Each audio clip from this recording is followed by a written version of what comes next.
Good evening students. તો last લેક્ચરની અંદર આપણે છે પેશીઓના પ્રકારમાં આપણે સ્થૂળ ગુણક પેશી જે છે એનો અભ્યાસ કર્યો તો વિશિષ્ટ સ્થૂલન જોવા મળે. બરાબર. તો હવે અહીંયા આપણે અત્યારે છેલ્લી જે પેશી એક બાકી હતી એનો અભ્યાસ કરવાનો છે. એટલે આપણે અહીંયા શરૂઆત કરશું જડોદક પેશી.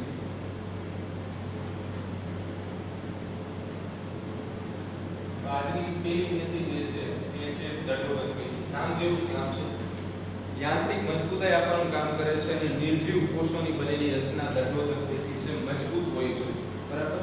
એટલે ખાસ કરીને મુખ્ય યાંત્રિક પેશી છે અને બીજા શબ્દોમાં મુખ્ય યાંત્રિક પેશી તરીકે ઓળખવામાં આવે છે. બરાબર. બીજું કે કોષો જે છે લાંબા સાંકડા અને જાડી કોષ દિવાલ ધરાવે છે. લાંબા સાંકડા કોષો સાથે સાથે જાડી કોષ દિવાલ ધરાવે અને ફરતેની બાજુ લિગ્નિન સ્થૂલન ધરાવે છે. ફરતેની બાજુ આવરણ પર સ્થૂલન જે છે એ લિગ્નિન નામના પદાર્થનું હોય છે.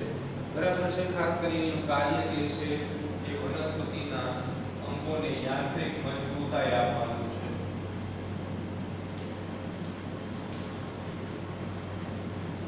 વનસ્પતિના કોષોને યાંત્રિક મજબૂતાઈ આપે. યાંત્રિક મજબૂતાઈ આપવાનું મુખ્ય કામ જે છે દંડોદક પેશીનું હોય છે. બરાબર છે. ચાલો તો દંડોદક પેશી જે છે એના મુખ્ય બે ઘટકો વિશે આપણે જોવાનું છે. એમાં અસ્થિ કોષો અને દંડોદકીય તંતુઓની વાત કરીશું. તો દંડોદક પેશીના ઘટકો મુખ્ય બે ઘટકો છે એના વિશે જ આપણે જોવાનું છે. સૌથી પહેલા નંબર પર આવશે અસ્થિ કોષો. અસ્થિ કોષો અને દંડોદકીય તંતુ. અસ્થિ કોષોની વાત કરીએ તો નાના અને જાડી કોષ દિવાલ ધરાવતા અને બંને છેડે અણીદાર એવા હોય છે. નાના જાડી કોષ દિવાલ ધરાવતા બંને છેડે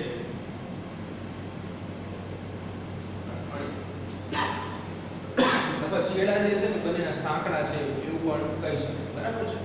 નારિયેળ છે, અખરોટ છે, બદામ છે એ બધાના અંતઃફલાવરણમાં જોવા મળે. નારિયેળ, અખરોટ, કેરી, બદામ એના અંતઃફલાવરણ આવા અસ્થિ કોષો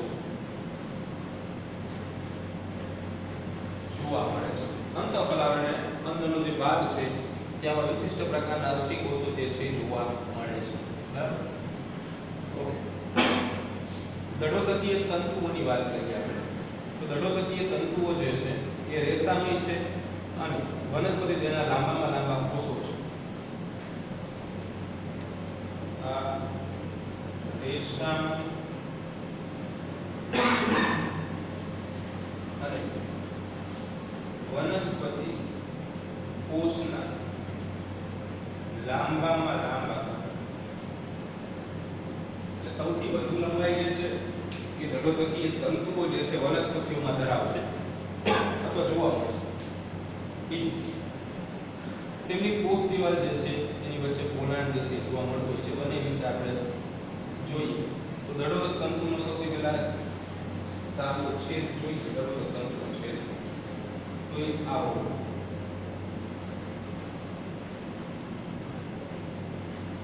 અસ્થિ કોષોની વાત કરીએ. દંડોદકીય તંતુઓની વાત કરીએ તો આ દંડોદકીય તંતુઓ જે છે આ રીતે એકબીજા સાથે આવી રીતે દિવાલથી જોડાયેલા હોય. આંતરકોષીય અવકાશ જે છે નહિવત માત્રા ની અંદર મળી શકાય. બાજુ જે છે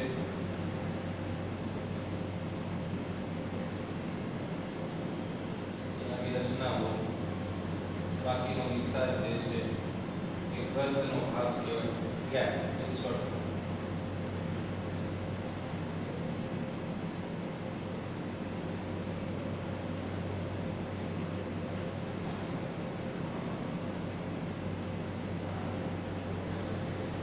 રચના જે છે નરોદકીય તંતુઓની જોવા મળે છે, બરાબર.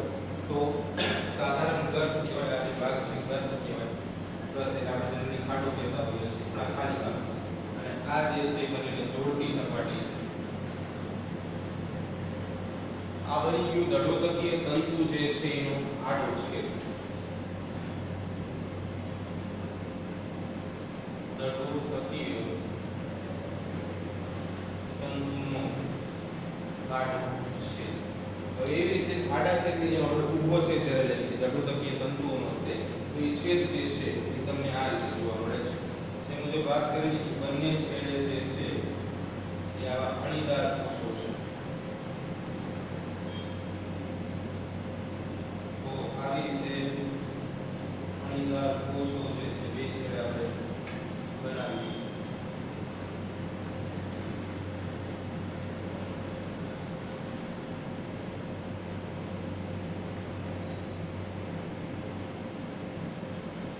રચના જે છે જોવા મળે, ગેપ જોવા મળશે વચ્ચેની બાજુ, જેને આ જે ભાગ છે આ સાંકડું પોલાણ દેખાય, સાંકડું પોલાણ, સાંકડું પોલાણ, અને આ ઉપરની બાજુ જે ફરતેની બાજુ ભાગ છે એ લિગ્નિનનું આવરણ દર્શાવે, બરાબર. તો આવી રીતે આ જે છે જે મુજબ આડો છેદ છે એ આ દડોદકીય તંતુનો ઊભો છેદ છે, એનો કૌંસમાં લખી નાખું છું, ઊભો છેદ અહીંયા આપણે દોરેલું છે, બરાબર. તો આ દડોદકીય તંતુ વિશે સામાન્ય વાત હતી. ચાલો, અત્યાર સુધી આપણે સરળ પેશીઓ વિશે બહુ વાત કરી, સરળ પેશીઓ આ છે. હવે આપણે જટિલ સ્થાયી પેશીઓ વિશે વાત કરવાની છે. નેક્સ્ટ પોઈન્ટ છે જટિલ સ્થાયી પેશીઓ. એક જ મેળવો, અહીંયા આપણે અસ્થિ કોષોની આકૃતિ દોરવાની.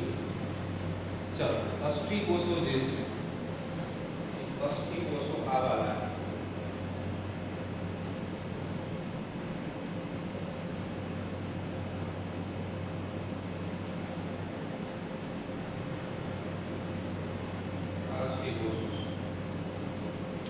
અસ્થિ કોષોનો શું છે મુજબ ત્યાં ગર્ભ જેવી રચના હોય, નાનો ભાગ ફલાવરણ જે છે એમાં જોવા મળે, એ આપણે વાત કરીએ.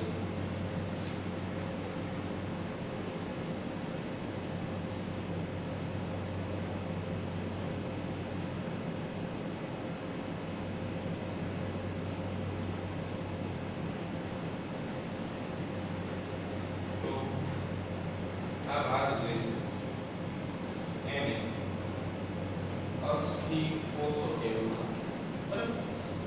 હવે જટિલ સ્થાયી પેશીઓ વિશે વાત કરીએ. ચાલો, તો ખાસ કરીને જટિલ પેશીઓ જે છે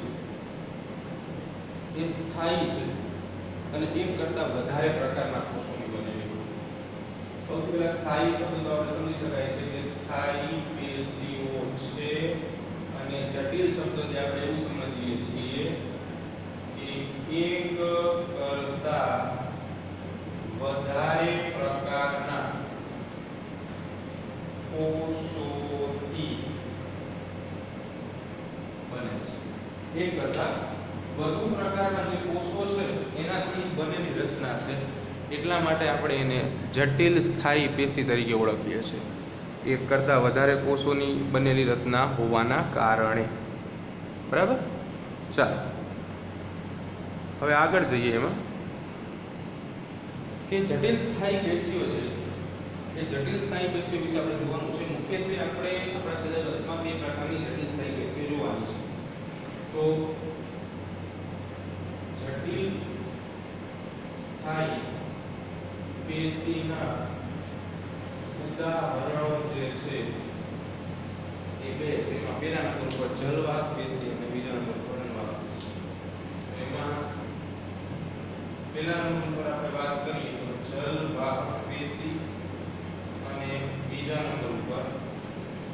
અન્નવાહક પેશી.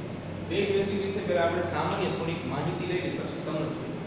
તો જે રીતે આપણા શરીરની અંદર રુધિરનું મહત્વ છે, પોષક ઘટકોનું મહત્વ છે, એવું જ થોડું ઘણું મહત્વ વનસ્પતિઓમાં પણ છે, ખોરાકનું અને પાણી. જલવાહક પેશી જે છે એ વનસ્પતિને જમીનમાંથી પાણી પહોંચાડે છે. એટલે કે જલવાહક પેશીનું મુખ્ય કામ જે છે એ કાર્ય સમજી લઈએ તો પાણી, દ્રાવ્ય ક્ષાર અથવા ખનિજ ક્ષાર જમીનમાંથી વનસ્પતિને પહોંચાડવાનું કામ કરે છે. પાણી, ઓગળેલા ક્ષારો, ખનિજ ક્ષારો જમીનમાંથી વનસ્પતિને છેક સુધી પહોંચાડવાનું કામ જલવાહક પેશી કરશે. અન્નવાહક પેશી શું કરે છે? અન્નવાહક પેશી જે છે એ એનું કાર્ય જોઈએ તો તૈયાર ખોરાક અને પોષક દ્રવ્યો વનસ્પતિને પહોંચાડવાનું કામ કરે. તૈયાર ખોરાક અને પોષક ઘટકો જે છે વનસ્પતિ તૈયાર ખોરાક એટલે ગ્લુકોઝના ફોર્મમાં જે હોય છે. તો બંને જટિલ સ્થાયી પેશીઓ વનસ્પતિની અંદર આવેલી છે. આના ઉપરથી આપણે હજી પણ બીજી પેશીઓ છે જોવાનું છે. તો બે મુખ્ય સ્થાયી પેશીઓ, જટિલ સ્થાયી પેશીઓ વનસ્પતિમાં કઈ છે? જલવાહક પાણીના, દ્રાવ્ય ક્ષારો, ખનિજ ક્ષારોના વહન સાથે સંકળાયેલ છે. અન્નવાહક તૈયાર ખોરાક, પોષક ઘટકો જે છે એ વનસ્પતિઓને પહોંચાડવાનું કામ કરે છે એક ભાગમાંથી બીજા ભાગમાં. બરાબર? તેમાં સૌથી પહેલા આપણે ચર્ચા કરીએ જલવાહક પેશી વિશે.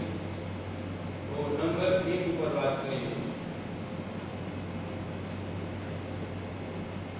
જલવાહક પેશી. તો સામાન્ય રીતે જે જલવાહક પેશી છે આ શબ્દ જે છે એ નેગેરી નામના વૈજ્ઞાનિક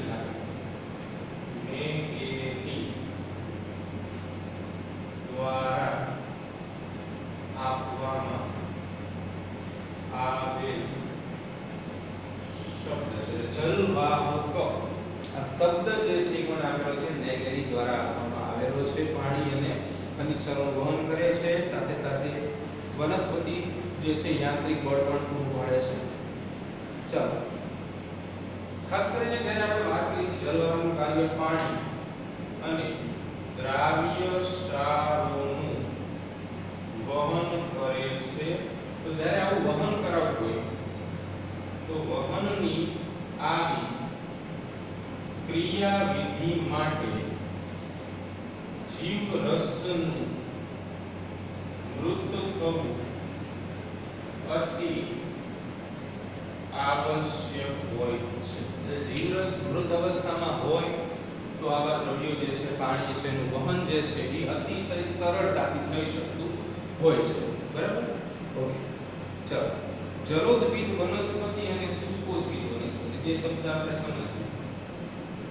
જલોદભિદ વનસ્પતિ અને શુષ્કોદભિદ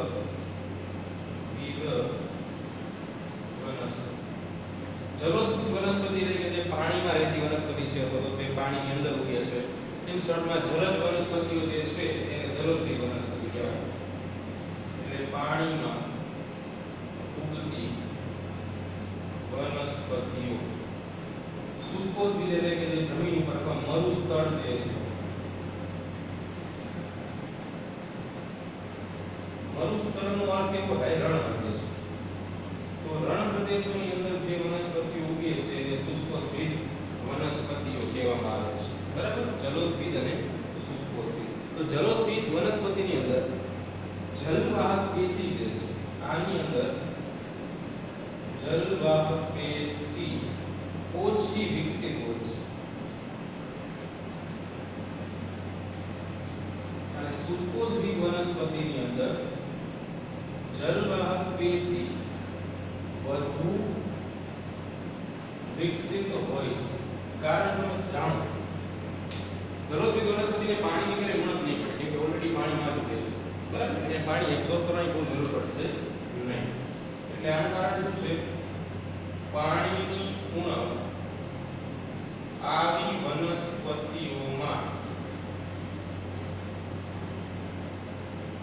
ઓછી જોવા મળે છે. પણ સામે શુષ્કોદ્ગીરમાં શું થાય છે? પાણીની અણુ બધા જોવા મળશે તો એટલા માટે વધુ વિકસિત હોય છે. એટલે પાણીની વધુ ઉણપ જોવા મળતી હોવાથી જલોદગીર અને શુષ્કોદગીર જે છે આ રીતે જલવાહિની જે છે જલવાહક પેશી જે છે એમાં ફેરફાર દર્શાવશે. બરાબર. ચાલો, તો જે જલવાહક પેશી છે એ જલવાહક પેશીના આપણે બે ભાગો જોવાના છે. પ્રાથમિક જલવાહક, દ્વિતીયક જલવાહક એવા અલગ અલગ એના ભાગો છે. તો એ હવે સમજની જગ્યા થોડી ઓછી છે.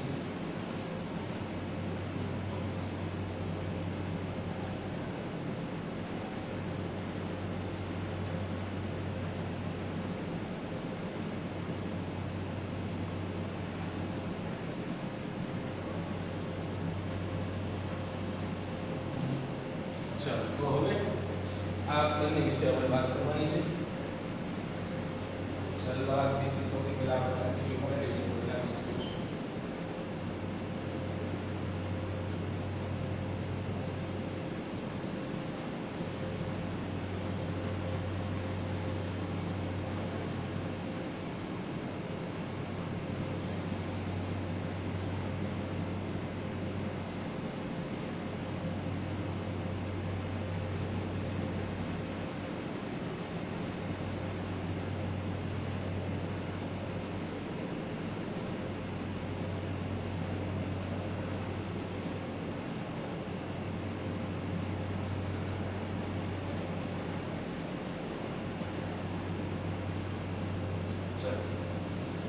હવે આગળ વાત કરીએ તો જે મુજબ આપણે વાત કરી કે જલવાહક પેશીના બે મુખ્ય પ્રકાર છે, પ્રાથમિક જલવાહક અને દ્વિતીયક જલવાહક. તો એના વિશે વાત કરીએ.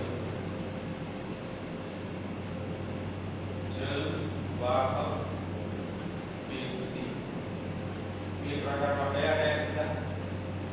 પ્રાથમિક જલવાહક પેશી અને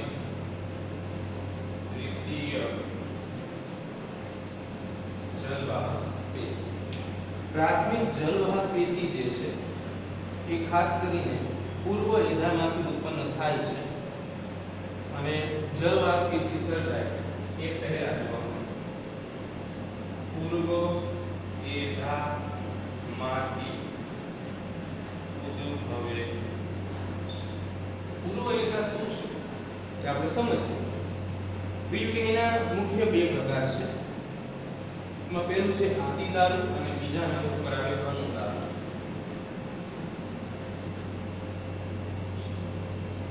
આદિદારું અને અનુદારું. આદિદારું જે છે એ જૂના, આદિ એટલે જૂના અને મોટા ઘટકો. બરાબર. જૂના ઘટકો જલવાહક પેશીના અને કદમાં મોટા. અનુદારું જે છે એ નાના ઘટકો, નવા ઘટકો અને કદમાં નાના.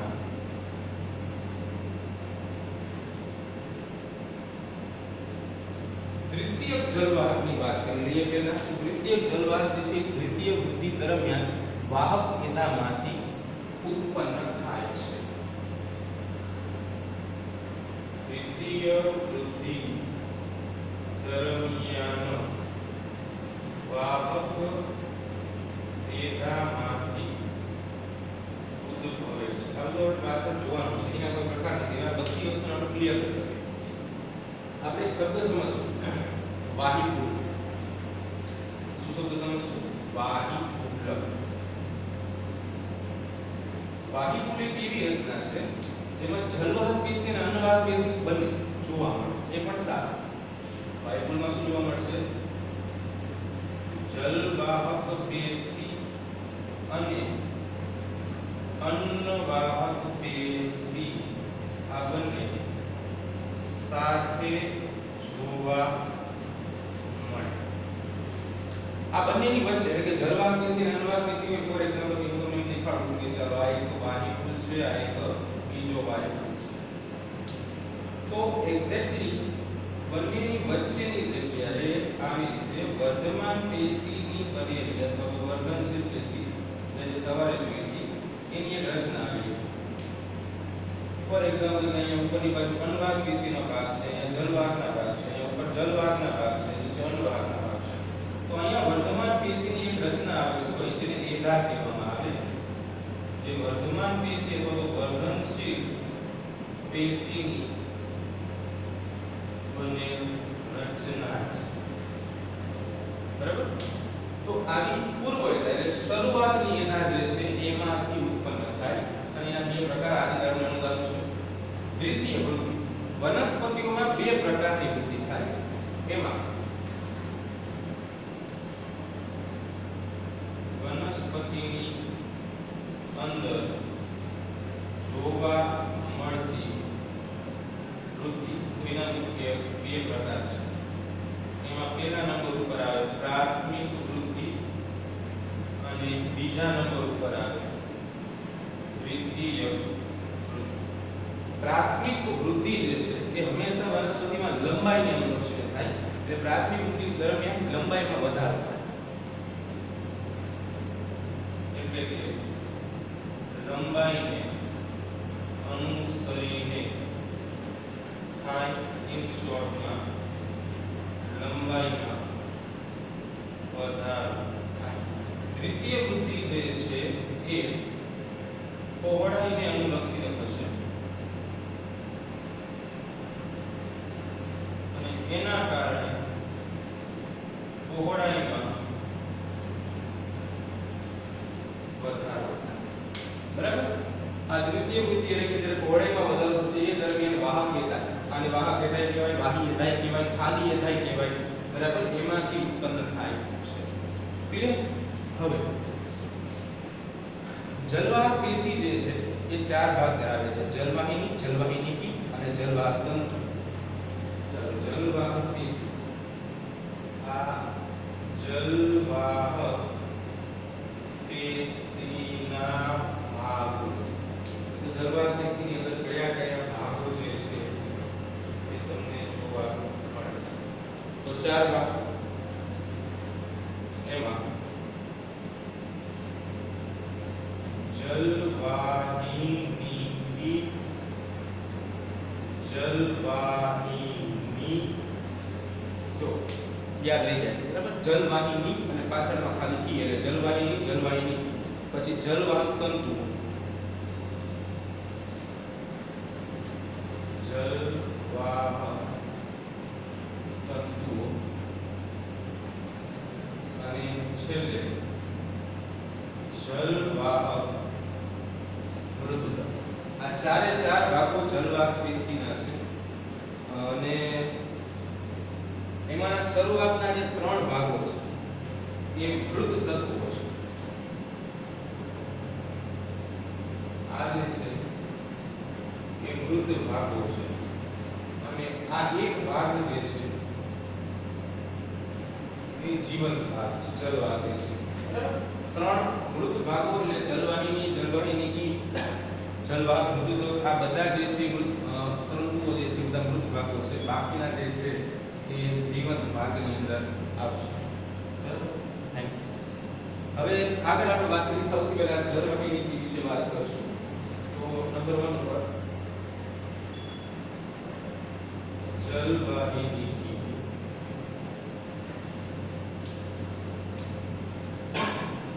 જલવાહિનીકી વિશે વાત કરીએ તો જલવાહિનીકી જે છે એ પ્રાથમિક રીતે સંવાહક તંત્રના ભાગો છે. સંવાહક તંત્ર એટલે વહન તંત્ર જે છે એના પ્રાથમિક ભાગો છે. પ્રાથમિક સંવાહક તંત્રના ભાગો. સંવાહક તંત્ર એટલે વહન તંત્ર. બરાબર? છોટમાં જેને પાણીનું વહન આપણે કરાવીએ છીએ ઉધારી લો. બરાબર છે? તો એક સખત જાડી અને લિગ્નિફાઈડ દિવાલ યુક્ત કોષો ધરાવે છે. સખત જાડી અને લિગ્નિફાઈડ યુક્ત કોષ દિવાલ ધરાવે છે. સખત છે, જાડી છે, લિગ્નિફાઈડ યુક્ત છે, એ કોષ દિવાલ જે છે એ ધરાવશે. સાથે સાથે કોટર સાંકડો હોય છે, બંને છેડા શંકુ આકાર જેવા હોય છે. કોટરો ધરાવે અને બંને છેડાઓ શંકુ આકારના જોવા મળે છે. છેડાઓ એન્ડ સાઇઝ ની જગ્યાઓ જે રહી એ શંકુ આકારની તમને જોવા મળશે. બરાબર. ચાલો, તો ખાસ કરીને જલવાહિની એક પ્રકારના મૃત અને લિગ્નિન યુક્ત કોષો છે. જલવાહિની ના કોષો મૃત અને લિગ્નિન યુક્ત છે. ડેથ લિગ્નિન યુક્ત અને પ્રોટોપ્લાઝમ વગરના જીવરસ વગરના કોષો છે.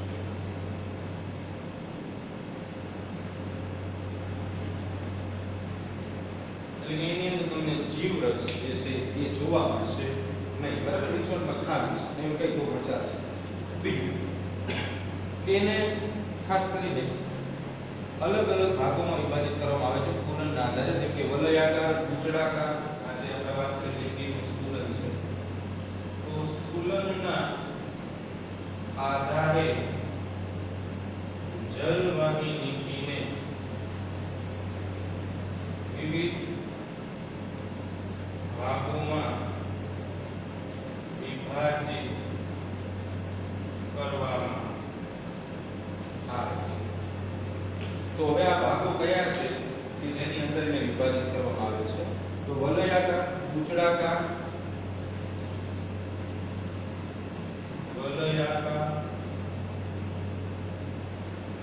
ગુચડાકાર,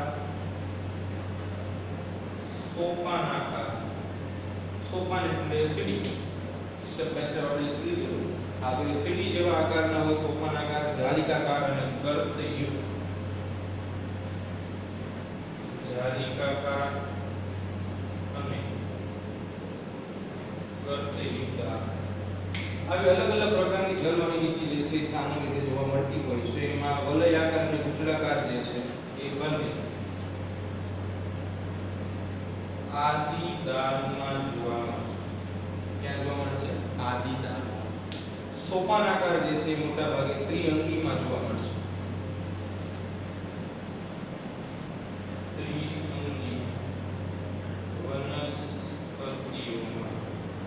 અને જાલિકાકાર અને ગર્તયુક્ત આકારવાળા જે છે તે તમને અનુદારમાં જોવા બધાની આકૃતિ દોરવાની છે, જગ્યા ઓછી છે, અહીંયા આપણે ડ્રો કરી નાખશું.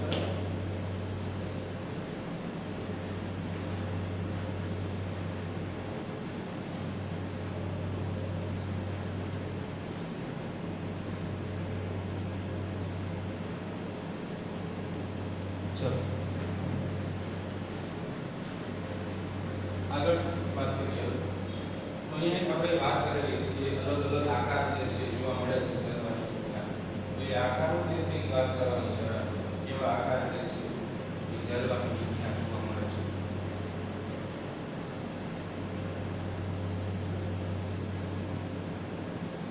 ચાલો લખાણ આ છે ને થોડો ટાઈમ માટે આપણે રાખીએ છીએ.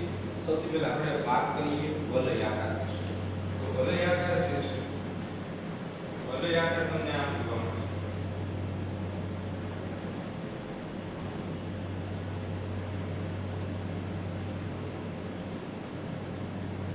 આવી રીતે વચ્ચેની બાજુ ગર્ત પોલાણની જોડમાં મૂડી જેવી રચના સમજી લો. તો વલયાકાર જે છે એ આવી રીતે જોવા મળે. અંદરની બાજુ આવી રીતે વલય જે છે એ આગળ હોય. એટલે આને કહેવાય વલયાકાર. બીજો શબ્દ છે ગુચડાકાર. તો ગુચડાકાર જે છે એ આ રીતે જોવા મળશે.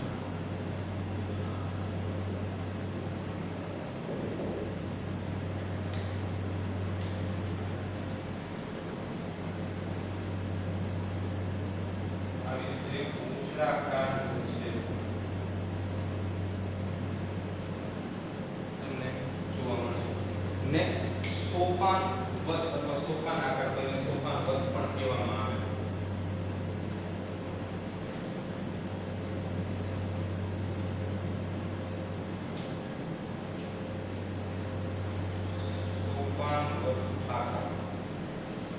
સોપાનવત આકારની અંદર શું થાય છે?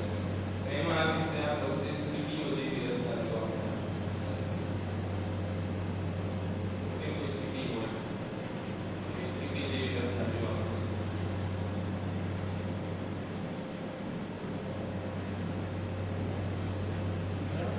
સોપાનવત આકાર કહેવામાં આવે.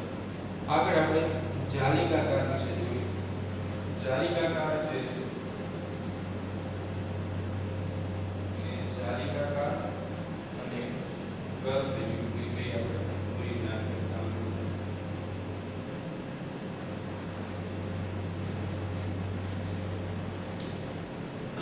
આ જાલિકાકાર કોષમાં અને આ ગર્ભાકાર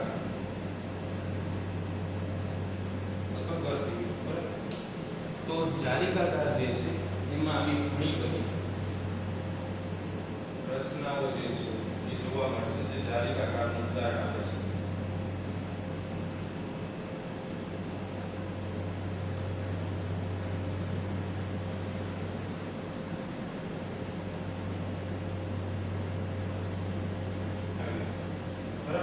ગર્ભાકાર જે છે એમાં શું ગણતરી ખાડાઓ જેવી નાની રચનાઓ જે છે તમને જોવા મળશે.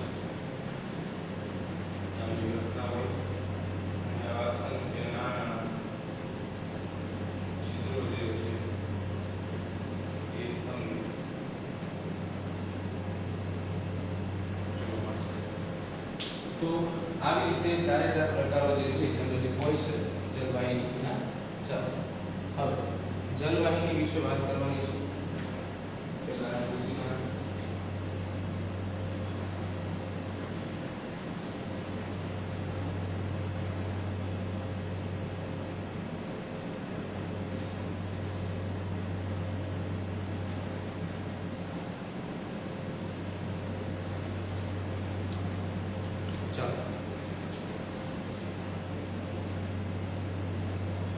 હવે નેક્સ્ટ જલવાહિની જલવાહિની જોયું. આગળ હવે વાત કરીએ જલવાહિની. તો જલવાહિની જે છે એ પણ જલવાહિની જલવાહક પેશીનું આધુનિક સંવહન ઘટક છે. જલવાહક પેશીનું આધુનિક સંવાહક વાહિત ઘટક તરીકે આ કામ કરે છે. બરાબર. લિગ્નીની દિવાલ ધરાવે અને લાંબી નલિકામય રચના બનાવે છે. લિગ્નીની દિવાલ ધરાવે સાથે સાથે લાંબી નલિકામય રચના ધરાવે છે. લાંબી નલિકામય રચના જે છે એ જલવાહિની ધરાવે છે. બીજું એ છેડાના ભાગે પહોળી છિદ્રીય કોટર ધરાવે છે. છેડાના ભાગે પહોળી છિદ્રીય કોટર ધરાવે છે. પહોળી છિદ્રીય કોટર એટલે કે પહોળાઈ વાળું અને છિદ્રિત કોટર જે છે એ જોવા મળે છે. બરાબર. બહુકોષીય હોય અને અસંખ્ય કોષોની બનેલી રચના છે. બહુકોષીય છે અને અસંખ્ય કોષોની બનેલી રચના ધરાવે છે. આગળ વાત કરીએ કે જલવાહિનીમાં પણ કોષરસ જે છે એ ગેરહાજર હોય છે. જલવાહિનીમાં પણ કોષરસ ગેરહાજર હોય છે. બરાબર. ચલો આગળ વાત કરીએ. છિદ્રિત દિવાલ ધરાવે છે અને પાઇપલાઇન તરીકે કામ કરે છે. એક છિદ્રિત દિવાલ ધરાવે છે અને એક પાઇપલાઇન તરીકે કામ કરે છે. પાણીનું વહન કરાવે છે. પાઇપલાઇન તરીકે કાર્ય કરે છે.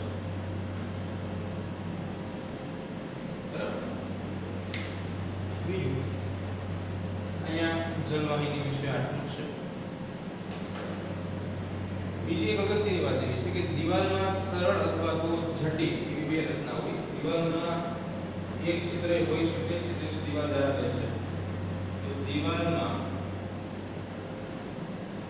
એક છિદ્ર કે અસંખ્ય છિદ્ર હોઈ શકે છે. એક છિદ્ર હોય એટલે સમાન અથવા તો સરળ પ્રકારનું હોય અને અસંખ્ય છિદ્ર હોય તો એક જટિલ પ્રકારની જલવાહિની હોય છે. ચાલો આગળ વાત કરીએ જલવાહક તંતુ કે જેને કાષ્ઠ તંતુઓ તરીકે પણ ઓળખવામાં આવે છે.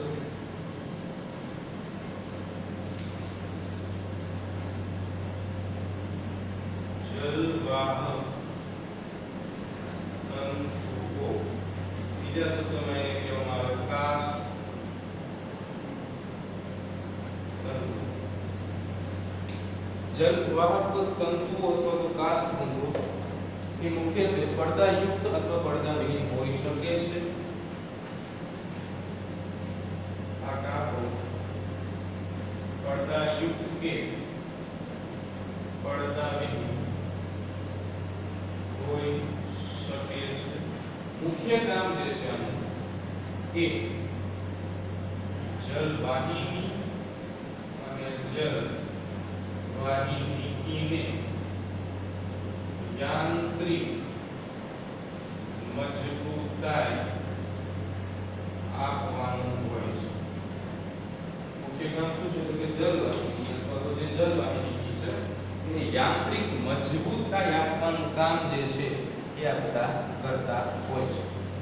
બીજું કે કોષ દિવાલ વિશિષ્ટ સ્થૂલન ધરાવે છે. કોષ દિવાલ સ્થૂલિત હોય છે એટલે કે સ્થૂલન ધરાવે છે અને વચ્ચે ગર્ત જેવી રચના જોવા મળે છે. ગર્ત એટલે કોણાક ખાડો બરાબર એના જેવી રચના જે છે વચ્ચેની બાજુએ જોવા મળે છે. આગળ કે ખાસ કરીને એમાં તૃતીય જલવાહક પેશી વધુ માત્રામાં જોવા મળે છે. તૃતીય જલવાહક પેશીમાં વધુ પ્રમાણમાં જોવા બરાબર. છેલ્લે જલવાહક મૃદુતક વિશે વાત કરી નાખીએ. કામ પૂરું થઈ જાય. ચલો જલવાહિની મૃદુતક અથવા જલવાહક મૃદુતક. જલવાહિનીના મૃદુતક ઘટક.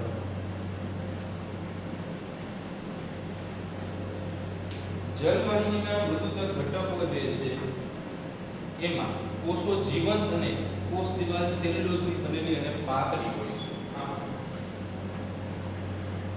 કોષો જીવંત હોય છે. કોષ દિવાલ સેલ્યુલોઝની બનેલી અને સેલ્યુલોઝ જનરલી બધી વનસ્પતિની કોષ દિવાલનો બંધારણીય ઘટક છે. સેલ્યુલોઝની બનેલી હોય અને સાથે કેવી હોય પાતળી હોય. બીજું કે આની એક લાક્ષણિકતા એવી છે કે સ્ટાર્ચ ચરબી અને ટેનિન વગેરે જેવા ખોરાકી પદાર્થોનો સંગ્રહ કરે છે. સ્ટાર્ચ ટેનિન જેવા પદાર્થો અને ચરબી જેવા ખોરાકી પદાર્થોના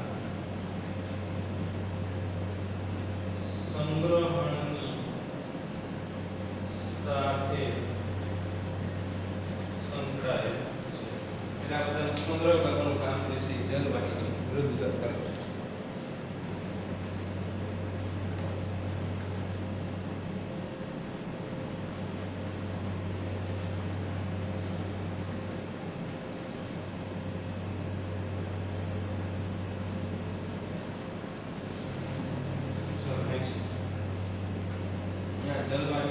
જલવાહક પેશીનું બધું કામ પૂરું થઈ ગયું છે. ડાયરેક્ટ આપણે અન્નવાહક પેશી વિશે વાત કરવાની છે.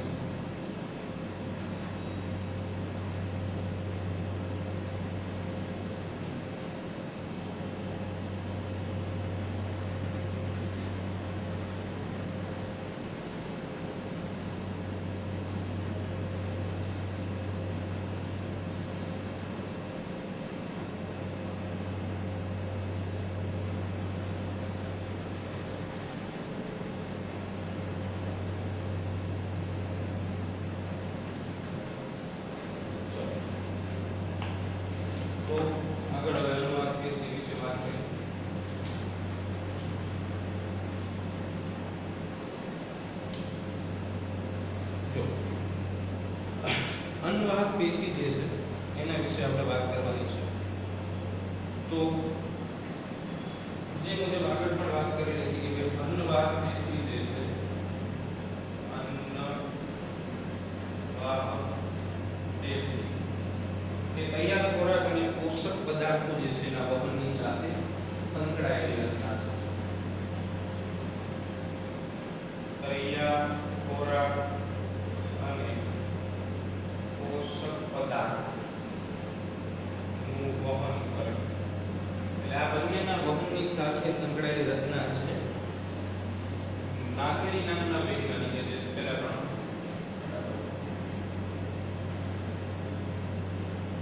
આ વૈજ્ઞાનિકે અન્નવાહક પેશી શબ્દ અન્નવાહક પેશી વિશેની માહિતી જે છે તે બરાબર ખોરાકના વહન સાથે સંકળાયેલ રચના છે. હવે એના મુખ્ય બે ઘટકો છે ચાલની કોષો અથવા ચાલની નલિકા.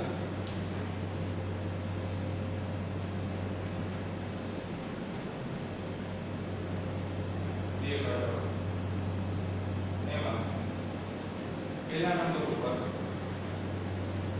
ચાલની કોષો અથવા ચાલની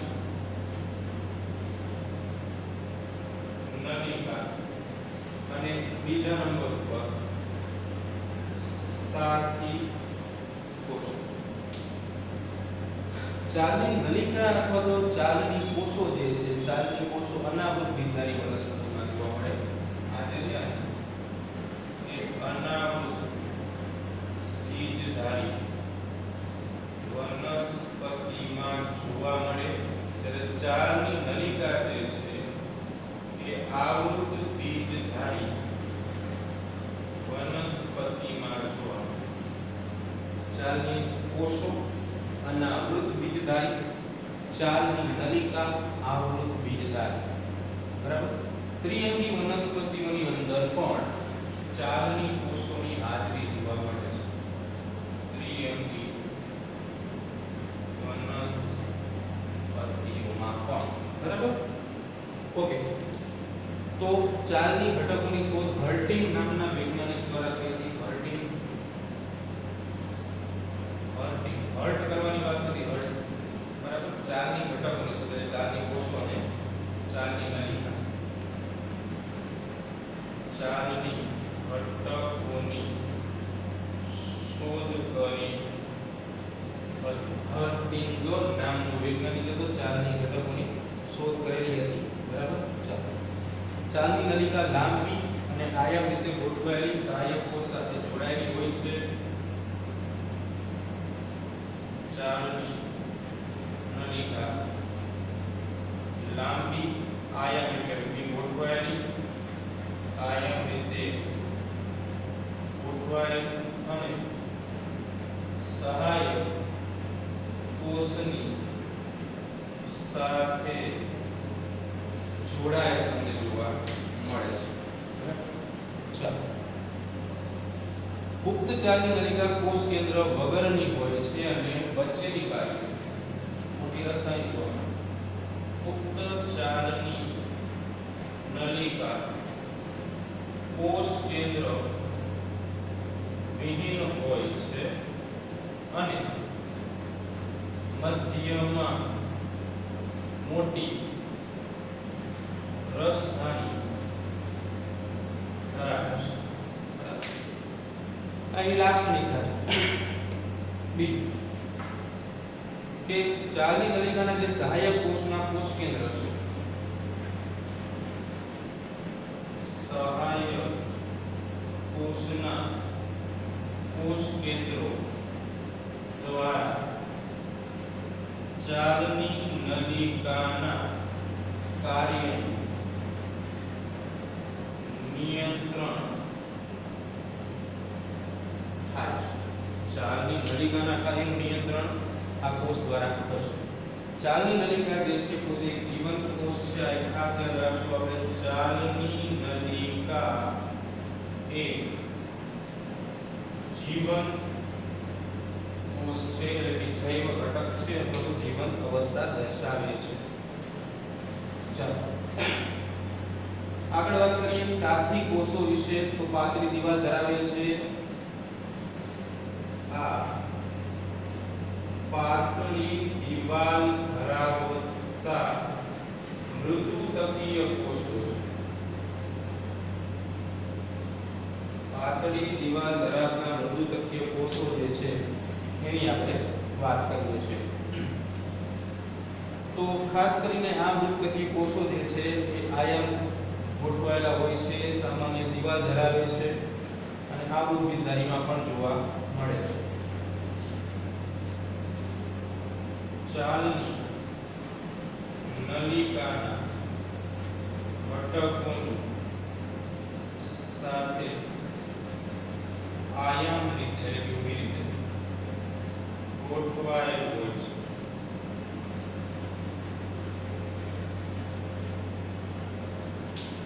જનરલી આપણે વાત કરીએ તો આપણે અન્નવાહક પેશી જે છે એનો છેદ દોરવાનો છે આપણે, બરાબર છે.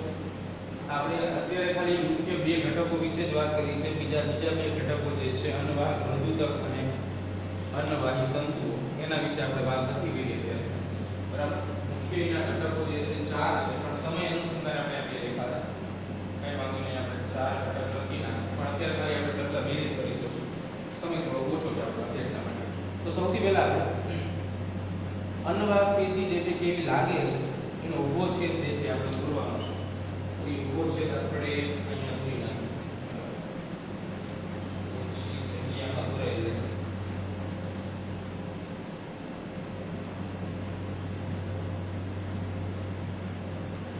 આવી એક નલિકા જેવી રચના છે. કેમ કે ઇન શોર્ટમાં છેલ્લું કામ તો શું છે? ખોરાકના વહનનું કામ છે, બરાબર. એની સાથે કોષો જે છે એ આ રીતે ગોઠવાયેલા હોય છે. એક કોષ ગોઠવાયેલો છે, એક કોષને લગોલગા બીજો કોષ જે છે એ ગોઠવાયેલો છે. જે વિશિષ્ટ કોષ કેન્દ્ર ધરાવે છે અને બાકીનો જે ભાગ છે એ કોષ રસથી બનેલો છે. તો વિચારો કે આ રેડ કલરની દોરી છે કદાચ ચાલની નલિકા છે, બરાબર. તો એ ચાલની નલિકાની બાજુમાં જે ગોઠવાયેલા કોષો જે છે એને શું કહેશું આપણે? તો કે સાથી કોષો કહેશું. તો આ જે છે એને નામ આપશું સાથી કોષો અને આપણે નામ આપશું ચાલની નલિકા. અહીંયા ચાલની નલિકામાં આવી એક પટ્ટી જેવી રચના જોવા મળે જેને ચાલની પટ્ટિકા કહેવામાં આવે.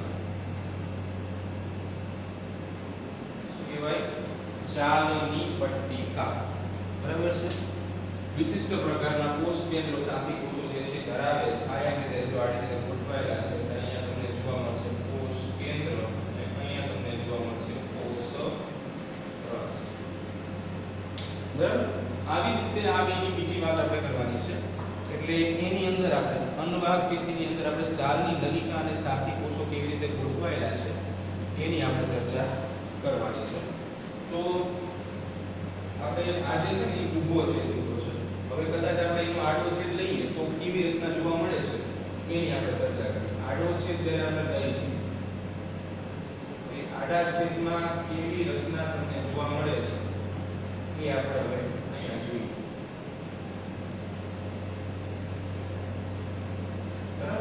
તો એવું વિચારો કે આ બંને પાસ પાસે આવેલી ચાલની નલિકા, ફોર એક્ઝામ્પલ કે આવી રીતે બે ચાલની નલિકા હતી અને તમે આ એનો છેદ લીધો છે, બરાબર છે. આ છેદ કેવો હતો? ઊભો છે. તો પેલો છેદ આપણે જે લઈશું કેવો છેદ છે? આડો છેદ છે, બરાબર. તો એમાં ચાલની નલિકા જોવા મળશે. સાથે સાથે ફોર એક્ઝામ્પલ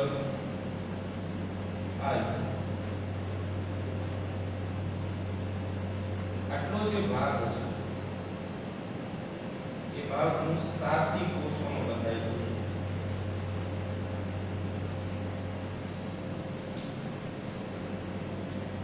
આ બંને ભાગ જે છે એ અહીંયા આપણે સાથી કોષના બતાવી દઈએ છીએ. એટલે આ બંને જે છે એ સાથી કોષ છે આપણે ધારી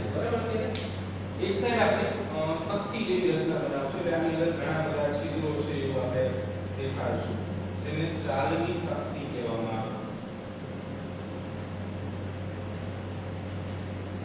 અને આ બાકીનો ભાગ જે છે એ સંપૂર્ણ ચાલની નલિકાનો જ ભાગ છે.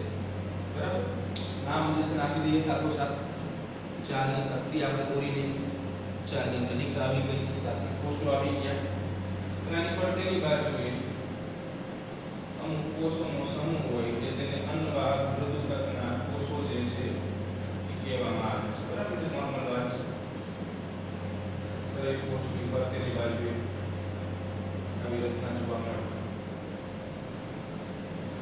ચાલો, તો આ જે છે એને આપણે નામ આપી દઈશું અન્નવાહક મૃદુતકના કોષો. આ જે રચના છે એને નામ આપશું ચાલની નલિકા. આ બે રચના જે છે એને આપણે નામ આપશું સાથી કોષો. અને આ રચના જે છે એને નામ આપશું આપણે ચાલની તકતી. ચાળની જેવી રચના છિદ્રો ધરાવતું છે. બરાબર, એટલો મળી વાંધો નહીં. એવી જ રીતે આ જે છે અન્નવાહકનો આડો છે આપણે જે દોર્યો છે, અન્નવાહક પેશીનો આડો છેદો. તો એવી જ રીતે હવે બીજી એક નાની વ્યાખ્યા દોરી નાખી એટલે પછી આપણે કામ મૂકી છે તે લગો આવતીકાલે સમજશું 4 ઘટકોમાં. તો આગળની જે રચના છે ચાલની પટ્ટિકાનો ઊભો છેદ જે છે એ આપણે જોઈએ. બરાબર, તો ચાલની પટ્ટિકા કેવી રચના છે? તો ફોર એક્ઝામ્પલ કે આ એક પટ્ટી છે અને આ એવી રીતે બીજી તકતી છે. આ બંનેને જોડવાનું કામ છે. તમે જોઈ શકો છો ચાલની નલિકાના બે ભાગોની વચ્ચે ચાલની પટ્ટિકા તમને જોવા મળે છે. બરાબર, તો ચાલની પટ્ટિકા જે છે એના વિશે વાત આપણે કરવાની છે. બરાબર છે, તો ચાલની પટ્ટિકા જે છે અથવા ચાલની તકતી એ આવી રચના ધરાવે છે. like this one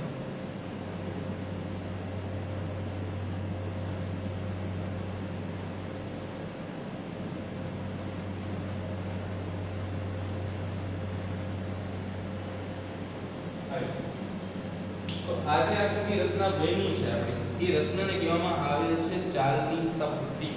બરાબર, અને આખાને આપણે શું નામ આપશું? ચાલની તકતી. આ જે રચના છે ખાલી આખી રચના. બરાબર, તેને આપણે શું નામ આપશું? ચાલની નલિકા. હવે આમાં તમે ધ્યાનપૂર્વક જોશો તો તમને ખબર પડશે. એક સાઈડ મે ડાર્ક દોરેલા છે અને બીજી સાઈડ લાઈટ દોરેલા છે. તો જે લાઈટ ઘટકો જે છે તેને કેલોસ કહેવામાં આવે અને બાકીના જે ઘટકો છે એને ચાલની વિસ્તાર કહેવામાં આવે. આ જે ભાગ છે કેલોસ એ કેવા ઘટકો બને છે જેને કેલોસ કહેશું અને આ જે છે તેને ચાલની વિસ્તાર કહેવામાં આવે. કેલોસ જે છે વ્હાઇટ કલરની ખરેખર ખાલી જગ્યા હોય છે. બરાબર છે, આપણે દેખાડશું તો વચ્ચે બ્લેન્ક હોય છે જગ્યાઓ કે જેના કારણે શું થાય, આને આપણે શું છે આનાથી અહીંયાથી વચ્ચેથી ઘટકો જે છે એ આરામથી પાસ આઉટ થઈ શકે. બરાબર, એટલે બ્લેન્ક ભાગ કેલોસ કહેવામાં આવશે. ક્લિયર છે?